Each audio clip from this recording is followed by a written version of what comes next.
Next time you're in Dollar Tree, head on over to their wreath section and grab one of these wonky little things.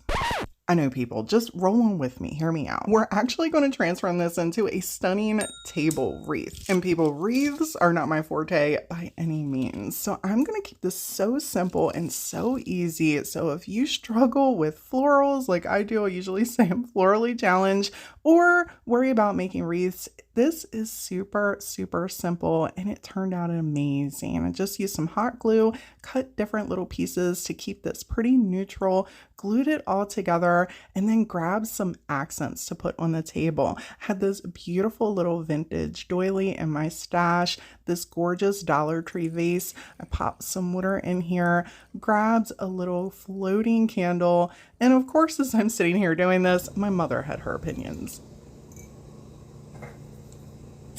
Looks like it's gonna sink. We don't need that kind of negativity around here, Ma.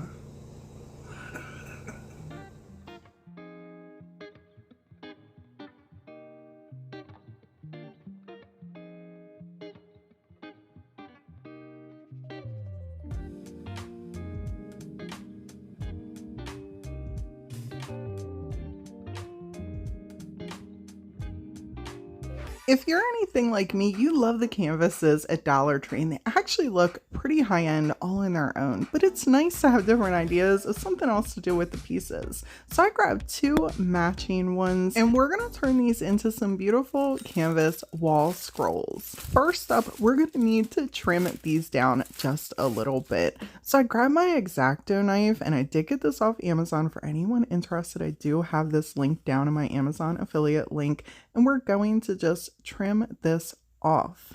I like to kind of score around the edges, and then I'll come in with the scissors in the corners. For anyone that's like me and doesn't want to deal with the hassle of removing the pain in the butt staples, and I'll just leave them in there. And of course, I'll hold on to the frame because we never know if we might need it later.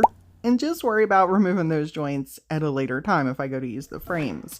Now we're going to need to bring on in the tumbling blocks because that's what we're going to use for the ends of our scroll. You can absolutely use a piece of trim. I've done that too. This is not my first piece I've ever made like this, but most people in the crafting community that shop at Dollar Tree, I know you guys, you got tumbling blocks, okay? And if you don't, and your Dollar Tree suffers to not have them often, you can also order them offline. Just a little tip. To attach them together, I used some of my Type-On Quick and Thick and some hot glue. I just took 4 pieces and glued them together, and I made 8 sets of them total, and then I painted them white.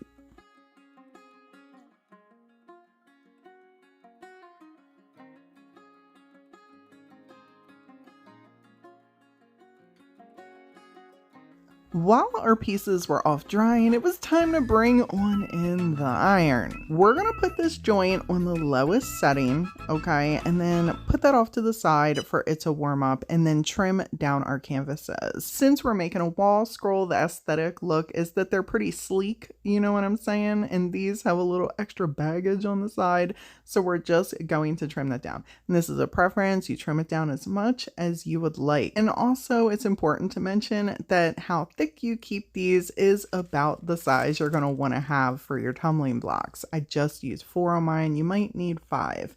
And I'm taking a piece of parchment paper to put over top of the canvas while I'm ironing it, just to protect everything. To attach the little wood trim pieces, I'm just using some tacky glue and some hot glue. And I'm using a little paintbrush to put on a strip of the tacky glue and then adding the hot glue over top, not overlapping both of them so they completely cancel each other out. And then I'm putting one of the pieces on the front and one on the back, and then I'm doing the same thing for the top.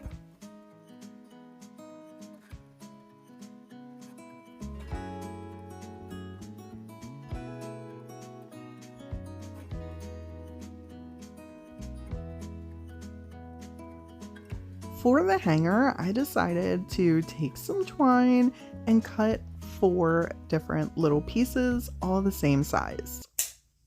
I'm going to use these to make a thick hanger. You could obviously use just one piece, but I think more looks a little bit better. And we're gonna bring on in the stapler to be able to attach these pieces. Obviously, attach yours however you would like. I spread the pieces out and then I gingerly twisted them and stapled the other side. Really love how this looks and how these pieces turned out. You can mix and match these in your house with so many different things, with a wall collage or just on their own.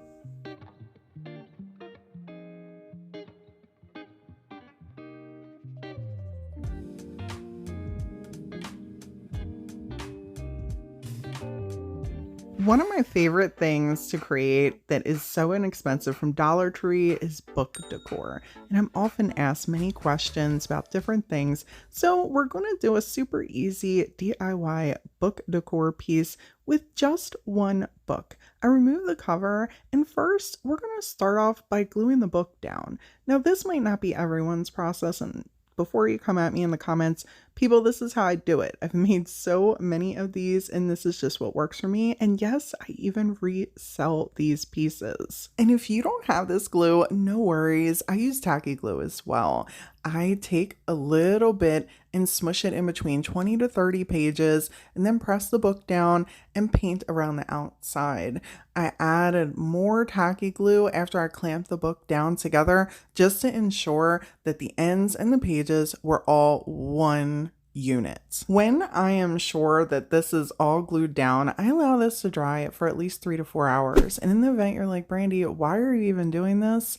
I do this because depending on how decorative and artsy fartsy I get on this book, it's going to have a lot of stuff on it, and I don't want anything popping back off, especially if I'm selling it. I want whoever is using this to display things in their home to know that their bits are not going to come flying off of their little decorative art piece. For our base, I'm going to be using some Waverly chalk paint, and I like using chalk paint as my base or a multi-surface for this. For those of you that don't have access to Waverly, I'm sorry about that. Folk art multi-surface is another good option. We're going to get a little decorative with our spine. There's a ton of different ways you can create your spines. I'm going to just use some of my favorite creative paper clay and pop in this mold.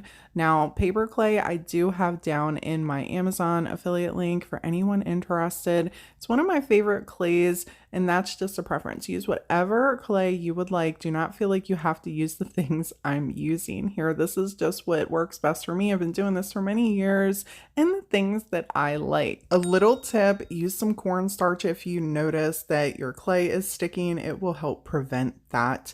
I'm taking a little bit of Type On Quick and Thick. If you don't have this stuff, people, tacky glue works well, okay? And so does regular wood glue. But I highly recommend those two. Do not put hot glue on here. I do not think that that turns out well, especially if you're going to be selling something like this to someone. That hot glue will probably pop right off at some point. This is just going to help ensure that your art stays together longer. I let this dry a complete 24 hours, and how I usually check is to take my fingernail and just tappity tap tap tap on that sucker to see if it leaves any indents. And if it doesn't, then I know we're good to carry on. I then took the white paint and did a whole nother coat over top of our book. When it was dry, I then grabbed a couple different colors to pop some accent colors onto our clay piece we have here.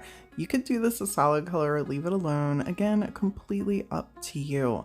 I'm blending some different colors just to create some pops so the overall finish will have different variations in the design.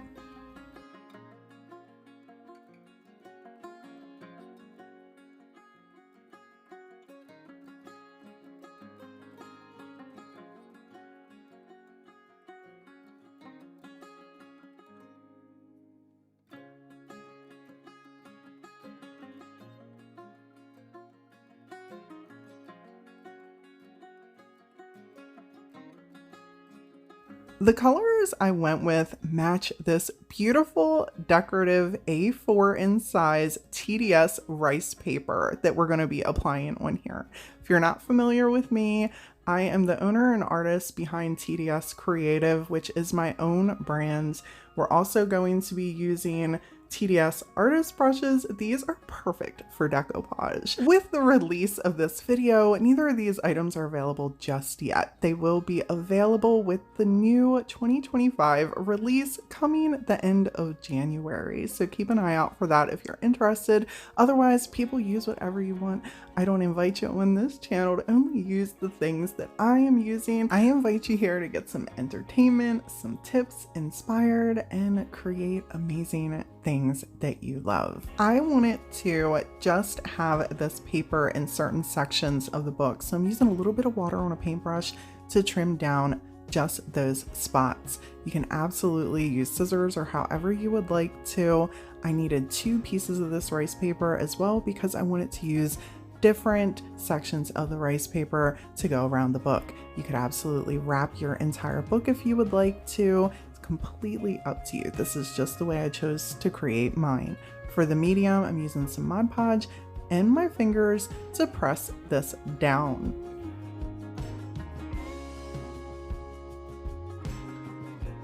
To smooth the piece out a little bit more, I grabbed a nice wad of cling wrap and just kind of smeared down everything, made sure all the excess Mod Podge was out. I wasn't going for like perfect no wrinkles, but I wanted to make sure everything was attached. Once I got to the edge of the book, we needed to get in those little tight spaces, smush some Mod Podge, and finish attaching. And that's one thing I've shared over the years that I absolutely love fan brushes for. Been using them for years. It's my favorite thing to use to decoupage. But you see how this splitting here, that can be a problem. But one thing I knew when I was looking to launch my own TDS creative decoupage brushes is that I had to find something that I wasn't going to want to toss out. And adding a little bit of Mod Podge back to these, even after they've split, even after you've washed these and you see the split there, you add paint, you add Mod Podge, and as you can see, they have fluffed right back out, making creating easy and not frustrating with a fan brush all over again. To tie in everything once the decoupage was dry, I added a little bit of dry brushing around all the edges of the decoupage, around the edges of our piece that we painted with the same base color. Then I took some of my homemade texture paste and I will pop up the ingredients to that right in the corner, and I mixed that with love, people. There's no measurements, okay? Mix it with love. I added some green paints and then picked out a stencil to pop a pretty little 3D effect right on the top of our book.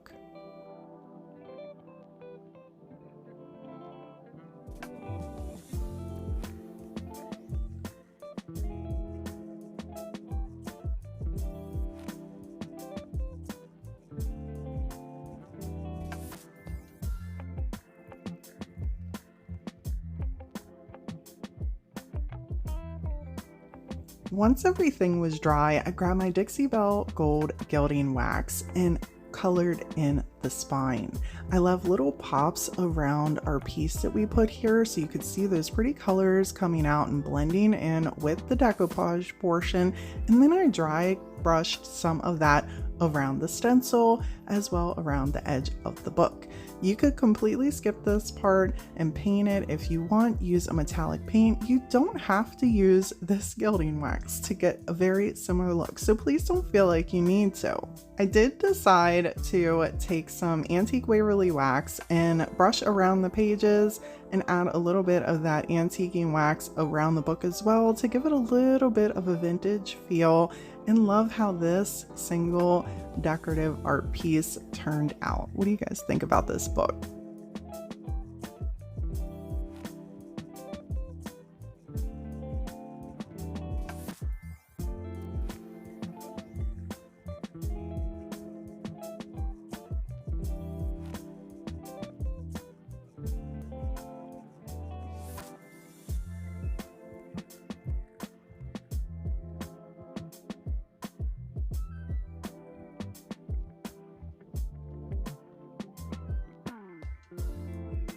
Copper home decor is super trendy, and I wanted to show you how you can take these Dollar Tree makeup brush pieces and create unique items like you find online without breaking the budget. So I'm just going to remove this little piece in the top, grab some painter's tape, and trim off the bottom of this little makeup brush holder.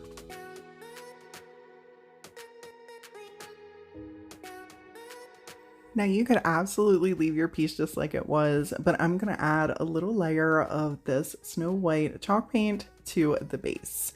I'm using a sponge, just a tappity tap tap tap on our first layer, and then I painted on the second layer.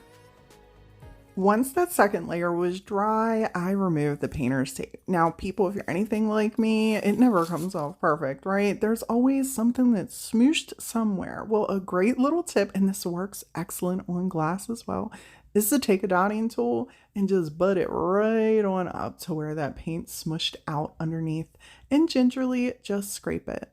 Usually, you can get pretty straight where the painter's tape was and help mess up any mistakes so it looks really neat. I decided to go really vintage and antique with the staging of this piece instead of just popping in the normal beautiful floral bouquet to just give you some extra inspiration for creating this at home. I love how this turned out.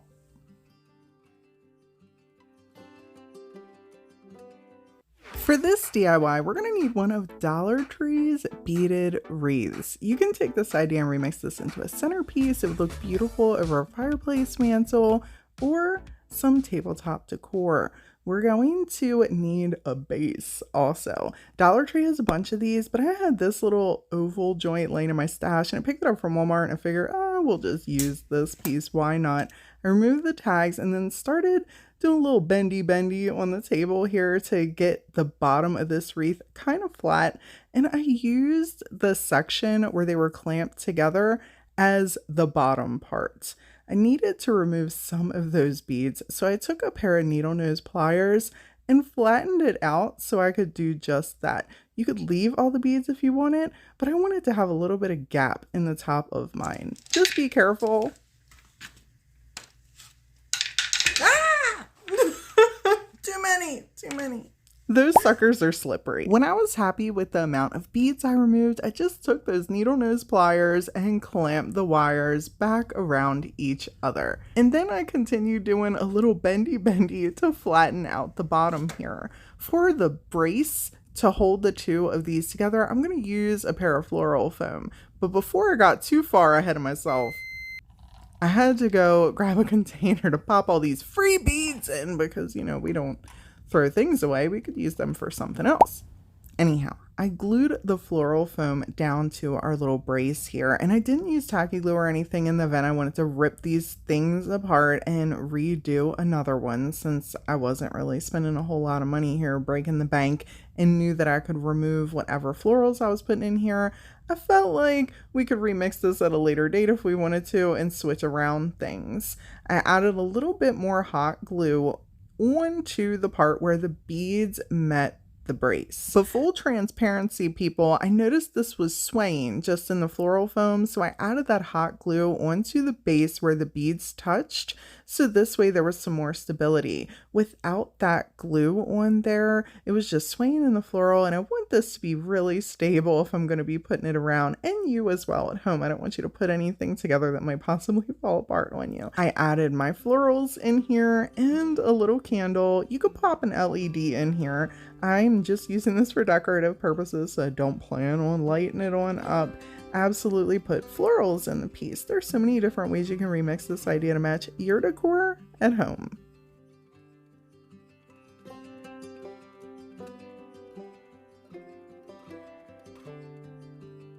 If you're looking for more Dollar Tree inspiration, check out this video right here. And as always, people, thank you all so much for hanging out with me today. And until next time.